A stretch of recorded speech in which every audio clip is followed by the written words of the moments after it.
Let's see this question. How many dichlorohexane would be produced upon free radical chlorination of chlorocyclohexane? ठीक है, तो हम क्या करा रहे हैं, फ्री रेडिकल क्लोरिनेशन अगर कराएंगे किसका, क्लोरो साइक्लोहेक्सेन का, ठीक है, क्लोरो साइक्लोहेक्सेन का अगर हम क्या करा रहे हैं, फ्री रेडिकल क्लोरिनेशन कराएंगे। अगर हम क्या कर रहे हैं, फ्री रेडिकल क्लोरिनेशन कराने का मतलब क्या हो जाएगा कि किसी भी सब्सटेंस के ऊपर, लेट से ए है, उसका हमें क्या कराना है, फ्री रेडिकल क्लोरिनेशन कराना है। ठीक है, अब तो सिंपली बेंजीन या साइक्लोहेक्सेन की बात कर लेते हैं। इस पर फ्री रेडिकल क्लोरिनेशन कराने के लिए हमें Cl2 साथ में H चाहिए होता है। ठीक है, तो क्या कर देता है ये, यहाँ पर Cl जोड़ देता है। ठीक है, तो हमें बताना है कि जब क्लोरोसाइक्लोहेक्सेन का क्या कराएंगे, हम क्लोरिनेशन कराएंगे, ठीक है, फ्री रेडिकल क्लोरिनेशन कराएंगे, तो हमारे कितने प्रोडक्ट बनेंगे हमें ये बताना है। ठीक है, और इसमें हमें स्टीरियो केमिस्ट्री भी इंक्लूड करनी पड़ेगी। ठीक है, तो पहले हम देख लेते हैं हमारे नॉर्मल जो प्रोडक्ट बनेंगे वो कौन से बनेंगे। एक तो हमारा पॉसिबिलिटी है कि यहाँ तो Cl लग रहा है, ठीक है, एक पॉसिबिलिटी कि Cl यहाँ लग जाए। ठीक है, दूसरी पॉसिबिलिटी क्या है कि Cl हमारा इस पोजीशन पर लग जाए। ठीक है, तीसरी पॉसिबिलिटी क्या है कि जो हमारा Cl है वो फोर्थ पोजीशन पर लग जाए। और एक और पॉसिबिलिटी है कि दोनों Cl एक ही कार्बन पर लगे हो। राइट, तो 4 पॉसिबिलिटी है। अगर हम इनकी स्टीरियो केमिस्ट्री भी देखें तो सबसे पहले हमें क्या देखना होगा, कायरल कंपाउंड मतलब कायरल सेंटर देखना होगा। तो पहले वाले की अगर हम बात करें तो इसके अंदर हमारे कितने कायरल सेंटर है, एक ये हो गया कायरल सेंटर और एक ये कायरल सेंटर हो गया।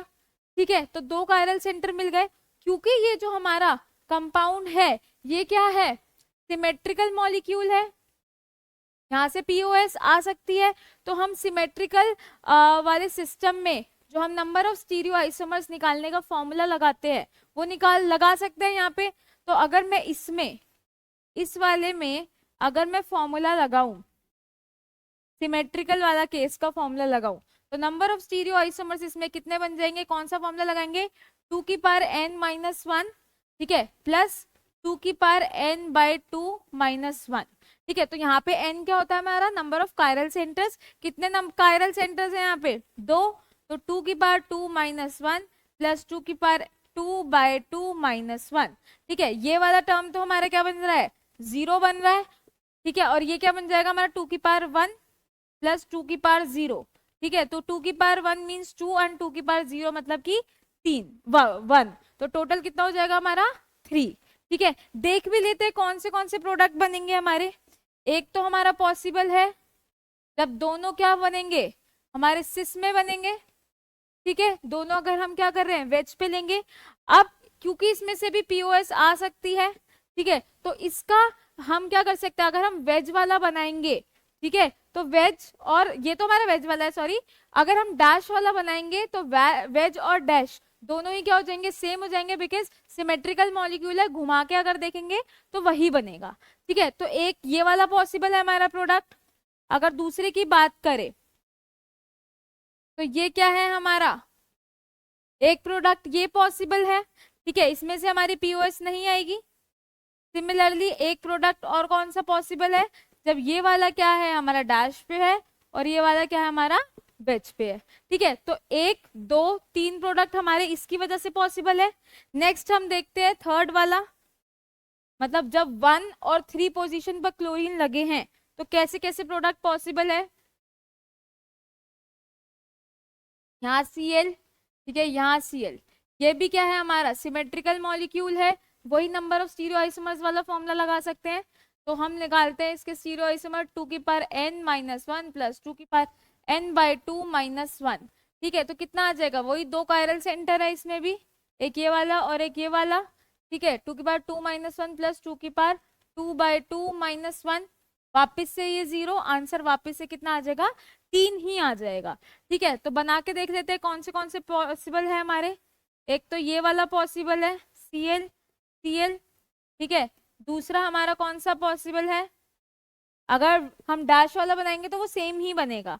ठीक है, तो थर्ड हमारा जो दूसरा है वो हमारे ये पॉसिबल है, और तीसरा क्या पॉसिबल है, जब ये वाला क्लोरीन हमारा किस पे है, डैश पे है, और ये वाला वेज पे है। ठीक है, तो इसमें भी हमारे 3 बनेंगे। तीसरा देख लेते हैं हमारा कौन सा है, जब दोनों 1,4 पोजीशन पे थे। ठीक है, तो इसमें क्या करेंगे, इसमें भी पीओएस आ रही है। ठीक है, तो इसमें अगर हम निकालेंगे तो हमारे या तो सिस वाले दोनों जब हमारे किस पे लगे, वेज वेज पे लगे हैं, वो वाला हमारा एक स्टीरियो आइसोमर पॉसिबल होगा, और दूसरा कौन सा पॉसिबल है, जब एक वेज पे और एक डैश पे हो। ठीक है, तो वो भी हमारा क्या है, पॉसिबल है। तो इसमें हमारे सिर्फ 2 ही आइसोमर्स क्या होंगे, पॉसिबल होंगे। ठीक है, दिखा देती हूँ बना के।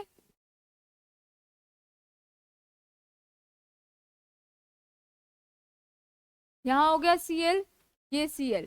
ठीक है, तो क्या क्या पॉसिबिलिटी है, या तो दोनों क्या हो, हमारे वेज पर हो, और अगर डैश वाला भी बनाएंगे तो वो सेम ही बनेगा, बिकॉज इसमें से पीओएस आ रही है। ठीक है, और दूसरा कौन सा पॉसिबल है,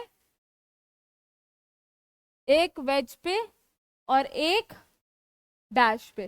ठीक है, अब इस वाले हमारे कंपाउंड में से भी क्या आ रही है, पीओएस आ रही है। तो जैसे कि हम इसमें बना रहे थे, ठीक है, कि ये डैश, ये वेज पे और ये डैश पे है। ठीक है, दूसरा इसका अपोजिट बनाया, तो यहाँ पे इसलिए पॉसिबल है बिकॉज ये दोनों एक दूसरे के, मतलब इसमें पीओएस नहीं आ रही थी।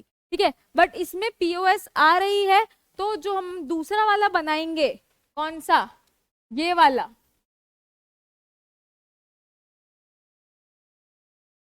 तो ये दोनों क्या है, एक दूसरे के आइडेंटिकल ही है। ठीक है, तो इसको हम एक ही काउंट करके चलेंगे यहाँ पे। तो कितने हो गए हैं हम ये देख लेते हैं। एक और जो हमारा चौथा है, पहले वो भी देख लेते हैं।